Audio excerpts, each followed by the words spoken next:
Então, gente, nós do Esperançar estamos recebendo várias perguntas sobre diversos temas. Um tema recorrente é sobre o que pensamos a respeito da homossexualidade e a Bíblia, a homossexualidade e o cristianismo. Então, hoje eu quero conversar um pouco com vocês sobre isso.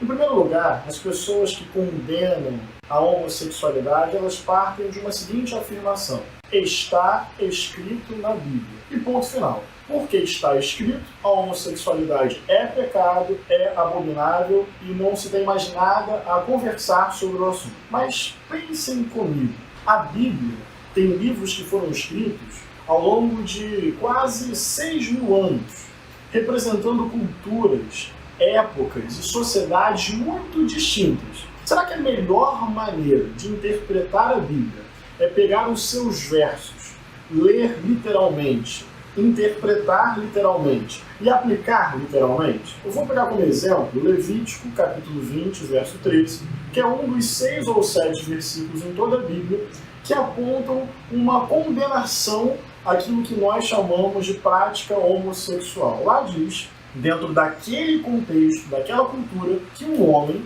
se deitar com outro homem é algo abominável e que ele deve ser condenado à morte. Ora, naquele mesmo contexto de códigos de conduta, códigos ritualísticos, também era proibido comer carne de coelho, também era proibido plantar 2 sementes distintas conjuntamente. Aliás, pensa sobre o próprio verso que eu citei. Porque esse verso diz que a prática homossexual é abominável e diz que aquele que pratica deve ser condenado à morte. Então, se eu pegar literalmente esse texto, eu vou afirmar que a homossexualidade é abominável e vou defender, por coerência e por lógica, que alguém seja assassinado. A minha pergunta é: quem é assassino?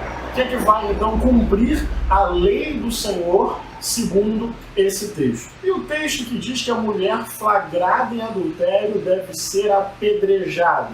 E o texto que legitima e reproduz, por exemplo, a escravidão. E o texto que diz que a mulher deve ficar em silêncio na igreja, porque ali é o lugar de fala do homem. Tomar a Bíblia de forma literal, desconsiderando os contextos culturais e históricos, faz com que a gente incorra em vários equívocos.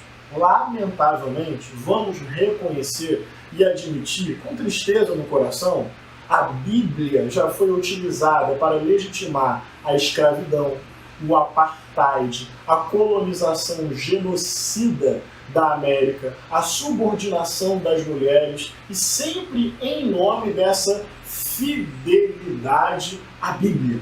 Fidelidade ao que está escrito e ponto final. Eu quero levar você a pensar junto comigo. Talvez a melhor pergunta não seja o que está escrito na Bíblia. Talvez a melhor pergunta seja como eu leio a Bíblia. Porque essa abordagem do texto é que vai definir o que a gente procura, o que a gente acha, o que a gente entende. No nosso entendimento, a Bíblia precisa ser lida considerando que a palavra de Deus se deu nas palavras humanas, portanto, dentro da história, a partir da cultura.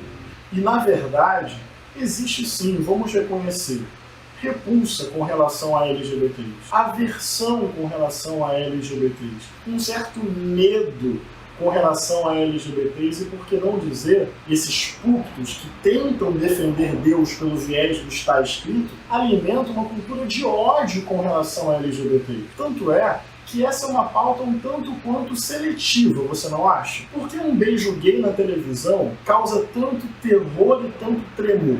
É quase uma batalha contra LGBT. Por que não se importar com a fome, com o latifúndio, com a concentração de terra, com o extermínio da juventude pobre e negra, com a violência contra as mulheres? Por que todos esses absurdos dramáticos, reais, cotidianos, que fazem o povo sofrer, não viram pauta de oração, de pregação, de denúncia? Há uma seleção desse tema. Ser cristão hoje quase significa dizer isso. Homossexualidade é pecado. Podem até usar aquela expressão: nós amamos a pessoa, só odiamos o seu pecado. Sejamos sinceros, isso não é real. Em nossas igrejas, em sua maioria, é um ambiente em que aquela pessoa que não é heterossexual não vai se sentir bem, não vai se sentir amada, não vai se sentir acolhida, não vai se sentir respeitada, porque antes do nome dela, antes das características pessoais dela, antes do jeito de ser dela, vai vir um rótulo: pecado, abominação, e a necessidade de correção, a necessidade de cura. E sabe o que isso gera na prática? Muita gente reprimida, muita gente oprimida, muita gente em conflito, muita gente que chora no quarto, muita gente que é expulsa de casa, muita gente que não pode cantar no coral, que não pode pregar lá na frente, que não pode expressar a sua arte. Lendo a Bíblia a partir de uma narrativa geral que aponta o Deus revelado em Jesus, eu não encontro nenhuma verdade superior ao amor. O amor sacraliza, o amor santifica, o amor abençoa. Creio, portanto, que a natureza mais essencial e profunda de Deus, que mais revela Deus, é o amor. E nós não devemos ter medo do amor, não. O amor é sério, o amor é emancipador, o amor é generoso, o amor é bondoso. Se é para fazer a leitura literalista da Bíblia, por que tem tantos pastores enriquecendo pessoalmente com as suas igrejas? Aliás, tem muito mais textos na Bíblia falando sobre justiça social, denunciando a riqueza, do que textos que falam sobre uma possível condenação a práticas homossexuais. A Bíblia precisa ser lida de forma panorâmica, contextual, a partir de Cristo e buscando a dignidade humana. Aliás, o próprio Jesus fez isso. Em vários momentos, Jesus bateu de frente com a tradição, porque a tradição estava oprimindo a vida. E entre a dignidade humana e a tradição, Jesus sempre preferiu a dignidade humana para converter a tradição. Portanto, eu não acho a homossexualidade pecado. Considero a homossexualidade, a bissexualidade, as diversas sexualidades como expressões da vida. Pecado mesmo é a gente oprimir as pessoas, é a gente maltratar as pessoas, é a gente agir fora daquilo que é o amor. Homofobia, transfobia, lesbofobia matam. E a gente não quer perder pessoas em nome de um dogma. O amor é maior que o dogma. Deus não é um dogma. Deus é amor.